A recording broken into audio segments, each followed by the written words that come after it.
ಎಲ್ಲರಿಗೂ ನಮಸ್ಕಾರ. Welcome to ಸಾನಲಾಕ್ಸ್.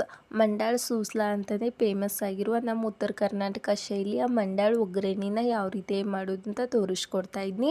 ಇದನ್ನ ಒಬ್ಬೊಬ್ಬರು ಒಂದೊಂದು ಶೈಲಿಯಲ್ಲಿ ಮಾಡ್ತಾರೆ, ಆದರೆ ನಮ್ಮ ಉತ್ತರ ಕರ್ನಾಟಕ ಶೈಲಿಯಲ್ಲಿ ಯಾವ ರೀತಿ ಮಾಡೋದು ಅಂತ ತೋರಿಸ್ಕೊಡ್ತಾ ಇದ್ದೀನಿ. ಇದು ಸಖತ್ ಟೇಸ್ಟಿಯಾಗಿರ್ತೈತಿ, ಮಾಡೋದು ಕೂಡ ಅಷ್ಟೇ ಸುಲಭ. ಬನ್ನಿ ಯಾವ ರೀತಿ ಮಾಡೋದು ನೋಡೋಣ. ಮೊದಲೇದಾಗಿ ನಮ್ಮ ಚಾನಲಿಂದ ಸಬ್ಸ್ಕ್ರೈಬ್ ಮಾಡ್ಕೊಂಡಿಲ್ಲ ಅಂತಂದರೆ ಪ್ಲೀಸ್ ಚಾನಲ್ನ ಸಬ್ಸ್ಕ್ರೈಬ್ ಮಾಡ್ಕೊಳ್ಳಿ. ನಾ ಹಾಕುವಂಥ ವೀಡಿಯೋ ಮೊದಲೇದಾಗಿ ನೀವೇ ನೋಡ್ಬೋದು. ಪ್ಲೀಸ್ ಎಲ್ಲರೂ ಕೂಡ ಚಾನಲ್ನ ಸಪೋರ್ಟ್ ಮಾಡಿ.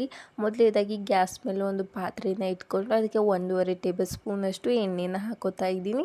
ಎಣ್ಣೆ ಎಲ್ಲ ಕಾದಾದ ನಂತರ ಇದಕ್ಕೆ ಜೀರಿಗೆ, ಸಾಸಿವೆ, ಸ್ವಲ್ಪ ಹಸಿ ಕರಿಬೇವನ್ನ ಹಾಕೋತಾ ಇದ್ದೀನಿ. ಇದೆಲ್ಲ ಚೆನ್ನಾಗಿ ಫ್ರೈ ಆದ ನಂತರ ಇದಕ್ಕೆ ಚಿಕ್ಕದಾಗಿ ಹೆಚ್ಚಿರೋ ಈರುಳ್ಳಿ ಕೂಡ ಹಾಕೋತಾ ಇದ್ದೀನಿ. ಈರುಳ್ಳಿ ಎಷ್ಟು ಹಾಕೋತಿರಲ್ವ ಅಷ್ಟು ಟೇಸ್ಟ್ ಚೆನ್ನಾಗಿ ಬರುತ್ತೆ. ಆದಷ್ಟು ಈರುಳ್ಳಿನ ಜಾಸ್ತಿನೇ ಹಾಕ್ಕೊಳ್ಳಿ. ಈರುಳ್ಳಿ ಎಲ್ಲ ಹಾಕ್ಕೊಂಡಿದ್ದಾದ ನಂತರ ಇದರಲ್ಲಿರೋ ಹಸಿ ವಾಸನೆ ಹೋಗಬೇಕು. ಆ ರೀತಿಯಾಗಿ ಇದೆಲ್ಲ ಚೆನ್ನಾಗಿ ಫ್ರೈ ಮಾಡ್ಕೋಬೇಕು. ನೋಡಿ, ಈ ರೀತಿಯಾಗಿ ಚೆನ್ನಾಗಿ ಫ್ರೈ ಆದ ನಂತರ ಇದಕ್ಕೆ ಚಿಕ್ಕದಾಗಿ ಹೆಚ್ಚಿರೋ ಹಸಿಮೆಣ್ಸಿಕಾಯಿನ ಹಾಕೋತಾ ಇದ್ದೀನಿ. ಒಂದು 4ರಿಂದ 5 ಹಸಿಮೆಣ್ಸಿಕಾಯಿನ ಹಾಕೋತಾ ಇದ್ದೀನಿ. ನಿಮಗೆ ಖಾರಕ್ಕೆ ಎಷ್ಟು ಬೇಕಲ್ವ ಅಷ್ಟು ನೋಡಿ ಹಸಿಮೆಣ್ಸಿಕಾಯಿನ ಹಾಕೊಳ್ಳಿ. ಈ ಹಸಿಮೆಣ್ಸಿಕಾಯಿ ಮತ್ತು ಈರುಳ್ಳಿ ಎಲ್ಲ ಚೆನ್ನಾಗಿ ಫ್ರೈ ಆಗಬೇಕು. ಆ ರೀತಿಯಾಗಿ ಚೆನ್ನಾಗಿ ಫ್ರೈ ಆದ ನಂತರ ಇದಕ್ಕೆ ಹಸಿ ಕಡಲೆ ಬೀಜ ಅಥವಾ ಶೇಂಗಾ ಬೀಜನ ಹುರಿದು ಸಿಪ್ಪೆ ತೆಗೆದು ಹಾಕೋತಾ ಇದ್ದೀನಿ. ನೀವು ಬೇಕಿದ್ರೆ ಹಸಿದು ಕೂಡ ಆವಾಗ ಏನು ಫ್ರೈ ಮಾಡ್ಕೋತಿದ್ವಿ ಎಣ್ಣೆಯಲ್ಲಿ ಆವಾಗ ಕೂಡ ಫ್ರೈ ಮಾಡ್ಕೋಬೋದು. ಇಲ್ಲ ನಾವು ಹುರಿದು ಹಾಕ್ಕೊಂಡ್ರೆ ಒಂಥರ ಟೇಸ್ಟ್ ಇರುತ್ತೆ. ಆದಷ್ಟು ಹುರಿದೇ ಹಾಕ್ಕೊಳ್ಳಿ. ಶೇಂಗಾ ಬೀಜ ಅಥವಾ ಕಡಲೆ ಬೀಜನ ಹಾಕ್ಕೊಂಡು ಚೆನ್ನಾಗಿ ಫ್ರೈ ಮಾಡ್ಕೋಬೇಕು. ಇದೆಲ್ಲ ಚೆನ್ನಾಗಿ ಫ್ರೈ ಆದ ನಂತರ ಇದಕ್ಕೆ ಚಿಕ್ಕದಾಗಿ ಹೆಚ್ಚಿರೋ 1 ಟೊಮೆಟೊನ ಕಟ್ ಮಾಡಿ ಹಾಕೋತಾ ಇದ್ದೀನಿ. ಇದನ್ನು ಅಷ್ಟೇ ಮೆತ್ತಗಾಗೋವರೆಗೆ ಫ್ರೈ ಮಾಡ್ಕೋಬೇಕು. ಇದೆಲ್ಲ ಚೆನ್ನಾಗಿ ಮೆತ್ತಗಾಗಬೇಕು. ಅದೆಲ್ಲ ಮೆತ್ತಗಾಗುವಷ್ಟರಲ್ಲಿ ಇವಾಗ ಸೈಡ್ಗೆ ಇನ್ನೊಂದು ಪಾತ್ರೆನ ಇಟ್ಕೊಂಡಿದ್ದೀನಿ. ಅದರಲ್ಲಿ ನಾ ಮಾಡುವಷ್ಟು ಒಂದು ಇಬ್ಬರಿಗಾಗುವಷ್ಟು ಮಾಡತ್ತೀನಿ. ಹಾಗಾಗಿ ಒಂದು 2 ಸೊಲ್ಗೆಯಷ್ಟು ಮಂಡಾಳನ್ನ ತೊಗೊಂಡಿದ್ದು. ಪಲ್ ಮಂಡಾಳ ಅಂತ ನಮ್ಮ ಉತ್ತರ ಕರ್ನಾಟಕ ಸೈಡ್ ಸಿಗುತ್ತಾ, ಇದು ಜಾಸ್ತಿ. ಬೇರೆ ಕಡೆ ಸಿಗುತ್ತಾ ಇಲ್ಲ ಅನ್ನೋದು ನಂಗೆ ಅಷ್ಟು ಐಡಿಯಾ ಇಲ್ಲ, ಬಟ್ ಪಲ್ ಮಂಡಾಳ ಅಂದರೆ ಸಿಗುತ್ತಾ. ಪಲ್ ಮಂಡಾಳನ ಇದು ಜಾಸ್ತಿ ಹೊತ್ತು ನೀರಲ್ಲಿ ನೆನೆಸೋ ಅವಶ್ಯಕತೆ ಇರಲ್ಲ, ಬೇಗನೆ ನೆಂದು ಹೋಗ್ಬಿಡ್ತೈತಿ ನೀರಲ್ಲಿ. ಹಾಗೆ ಮುರಿಯಲ್ಲಿ 2 ವಿಧಗಳದಾವು. ಒಂದು ಪಲ್ ಮಂಡಾಳ ಆಯಿತು, ಇನ್ನೊಂದು ಡಬಲ್ ಲೇಯರ್ ಮಂಡಾಳ ಅಂತ. ಡಬಲ್ ಲೇಯರ್ ಮಂಡಾಳಿದ್ದನ್ನು ಸೂಸ್ಲಾ ಮಾಡ್ತಾರೆ. ಅದು ಯಾವ ರೀತಿಯಾಗಿ ಸೂಸ್ಲಾ ಮಾಡ್ತಾರೆ ಅಂತ ಮುಂಬರೋ ವಿಡಿಯೋಗಳಲ್ಲಿ ನಿಮ್ಗೆ ಕೂಡ ಶೇರ್ ಮಾಡ್ಕೋತೀನಿ. ಇವಾಗ ಈ ಮಂಡಾಳಿ ಏನು ತೊಗೊಂಡಿರ್ತೀವಲ್ವ ಅದಕ್ಕೆ ಸ್ವಲ್ಪ ನೀರನ್ನ ಹಾಕ್ಕೊಂಡು ನೆನೆಸ್ಕೋಬೇಕಾಗತ್ತೆ. ಇದನ್ನ ಜಾಸ್ತಿ ಹೊತ್ತು ನೆನ್ಸೋಕೆ ಹೋಗಬೇಡಿ, ಅಂದರೆ ಇದು ಮೆತ್ತಗಾಗ್ಬಿಟ್ರೆ ಮಂಡಾಳೆಲ್ಲ ಮೆತ್ತಗಾಗ್ಬಿಟ್ರೆ ಸೂಸ್ಲಾ ಅಷ್ಟೊಂದು ಚೆನ್ನಾಗಿ ಬರೋದಿಲ್ಲ. ಹಾಗಾಗಿ ಒಂದು 2ರಿಂದ 3 ನಿಮಿಷ ಇದು ನೆಂದಾದ ನಂತರ ಇದು ನೀರೇನಿರ್ತೈತಲ್ಲ ಮಂಡಾಳಲ್ಲಿ ಅದನ್ನೆಲ್ಲ ಬಸ್ತಿ ತೊಗೋಬೇಕಾಗತ್ತೆ.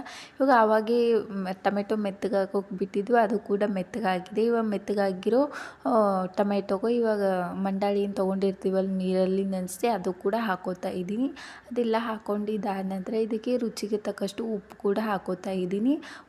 ಒಂದು ಸ್ಪೂನಷ್ಟು ಸಕ್ಕರೆ ಕೂಡ ಹಾಕೋತಾ ಇದ್ದೀನಿ. ನಮಗೆ ಸ್ವೀಟ್ ಬೇಕು, ಹಾಗಾಗಿ ಸಕ್ಕರೆನ ಹಾಕೋತಾ ಇದ್ದೀನಿ.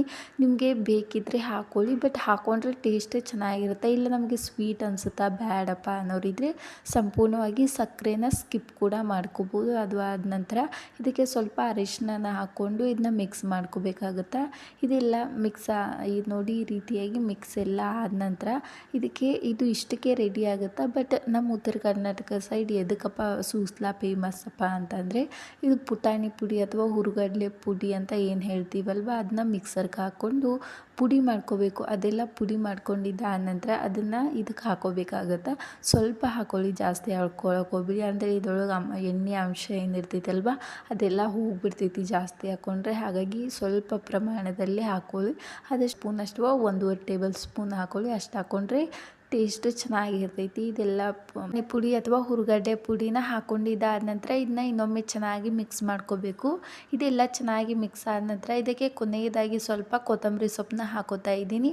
ಕೊತ್ತಂಬರಿ ಸೊಪ್ಪನ್ನ ಹಾಕ್ಕೊಂಡ್ರೆ ನಮ್ಮ ಉತ್ತರ ಕರ್ನಾಟಕ ಫೇಮಸ್ ರೆಸಿಪಿ ಮಂಡಾಳು ಸೂಸ್ಲಾ ಅಥವಾ ಮಂಡಾಳು ಒಗ್ಗರಣೆ ರೆಡಿ ಆಗುತ್ತೆ. ನೀವು ಕೂಡ ಒಮ್ಮೆ ಟ್ರೈ ಮಾಡಿ. ನಮ್ಮ ಉತ್ತರ ಕರ್ನಾಟಕ ಸೈಡ್ ರೆಸಿಪಿ ಯಾವ ರೀತಿಯಾಗಿತ್ತು ಅಂತ ಕಮೆಂಟ್ ಕೂಡ ಮಾಡಿ. ಇದು ಬೆಸ್ಟ್ ಕಾಂಬಿನೇಷನ್ ಅಂತ ಅಂದರೆ ಮಿರ್ಚಿ ಜೊತೆ ಬೆಸ್ಟ್ ಕಾಂಬಿನೇಷನ್ ಅಂತಲೇ ಹೇಳ್ಬೋದು. ನೀವು ಕೂಡ ಒಮ್ಮೆ ಟ್ರೈ ಮಾಡಿ ಯಾವ ರೀತಿ ಬಂದಿತ್ತು ಅಂತ ಕಮೆಂಟ್ ಕೂಡ ಮಾಡಿ. ನೀವೇ ನೋಡಿದ್ರಲ್ವಾ ಮಂಡಾಳ ಒಗ್ಗರಣೆ ಅಥವಾ ಮಂಡಾಳ ಸೂಸ್ಲಾನ ತುಂಬ ಸಿಂಪಲ್ಲಾಗಿರೋ ಹಾಗೂ ಅಷ್ಟೇ ಟೇಸ್ಟಿಯಾಗಿ ಯಾವ ರೀತಿ ಮಾಡೋದು ಅಂತ. ಈ ವಿಡಿಯೋ ನಿಮ್ಗೆ ಇಷ್ಟ ಆದಲ್ಲಿ ಲೈಕ್ ಮಾಡಿ, ಶೇರ್ ಮಾಡಿ, ಪ್ಲೀಸ್ ಚಾನಲ್ನ ಸಪೋರ್ಟ್ ಮಾಡಿ ಆ್ಯಂಡ್ ಸಬ್ಸ್ಕ್ರೈಬ್ ಮಾಡ್ಕೊಳ್ಳಿ. Thank you.